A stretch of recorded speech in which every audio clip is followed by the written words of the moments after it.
Neymar জুনিয়রের মেসির মতো 8টি ব্যালন ডিওর নেই। রোনালদোর মতো সর্বোচ্চ গোলের মালিকও নন তিনি। মেসির মতো বিশ্বকাপ কিংবা কোপা জেতেননি। জেতার সুযোগও নেই রোনালদোর মতো ইউরো।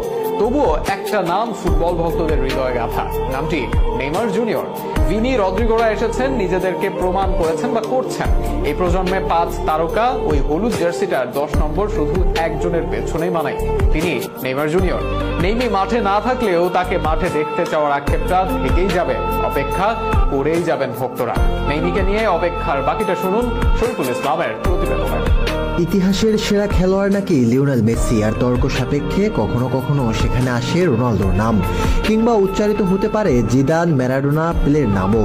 সবারই অর্জন আছে, কারো কারো বেশ কিছু বিশ্বকাপ, কেউ কেউ আবার ব্যালন ডিওর জিতেছেন 5টি কিংবা 8টিও। ইতিহাসের সেরা গোল স্কোরার আবার রোনালদো, অথচ একজন মানুষ পরিসংখ্যান বলে কখনোই জিতেনি বিশ্বকাপ, জিতেননি ব্যালন ডিওর। নত ইতিহাস সেরা গোল স্কোরার কিংবা সর্বোচ্চ অ্যাসিস্ট প্রোভাইডার, অথচ সেই লোকটি নাকি ইতিহাসের 3য় জনপ্রিয় ফুটবলার, নাম নেইমার সান্তোস জুনিয়র। অসংখ্য ফলোয়ার, ভক্ত সমর্থক আছে নেইমির। বারবার ইনজুরিতে পড়েও আবার ফিরে এসে সেই ভক্তদের মন আর চর্মচক্ষুকে শান্তি দেন নেইমি। তার কেভিনে জাতীয় দলের বড় কোনো অর্জন নেই, তবুও তো তিনি ব্রাজিলের সর্বকালের সর্বোচ্চ গোলদাতা।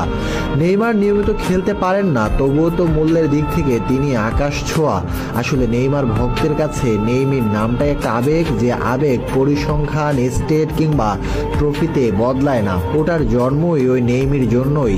তারকা মহাতারকাদের মিলন মেলা ছিল এক সময়ের ব্রাজিল দলে। কাফু, রবার্তো কার্লোস, রোনালদো, রোনালদিনহোরা ব্রাজিলের জার্সিতে একসাথে মাঠ মাতিয়েছেন। সে ব্রাজিল এখন এমন হতশ্রী পর্যায়ে এসে পড়েছে, এক নেইমারের অভাবে যেন কোনোভাবে কাটিয়ে উঠতে পারে না তারা। দলের বিপর্যয়ে দায়িত্ব নিতে পারেন না আর কোনো খেলোয়াড়। একসময় বিশ্ব কাঁপানো ব্রাজিল এখন হেরে যাচ্ছে মধ্যম সারির দলের কাছে। এই তো কদিন আগে সমতায় শেষ হয়েছে যুক্তরাষ্ট্রের সাথে ম্যাচ। দুর্ভাগা নেইমার নিজের ফুটবল কেরিয়ারকে বোধহয় ইনজুরির কেরিয়ার নামে আখ্যায়িত করতেই পারেন। বছরের হিসেবে 1 দশকের বেশি হলেও মাঠের বাইরেই থাকতে হয়েছে